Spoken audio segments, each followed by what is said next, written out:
अस्सलामुअलैकुम नाज़रीन, आप देख रहे हैं पीसी वर्ल्ड न्यूज़। फैसलाबाद में कोरोना वायरस के शिकार 4 मरीज़ इंतकाल कर गए। हमारे नुमाइंदे अब्दुल हमाद की तफसीलात के मुताबिक कोरोना वायरस के शिकार 4 मरीज़ इंतकाल कर गए। ज़िला में मज़ीद 36 अफराद में कोरोना वायरस की तशख़ीस।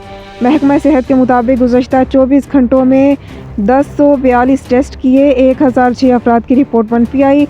अलाइड और सिविल अस्पताल में 43 मुसद्दिका और 82 मुश्तबा मरीज़ ज़ेर इलाज हैं। कोरोना का शिकार 378 अफराद घरों में करंतना है। महकमा सेहत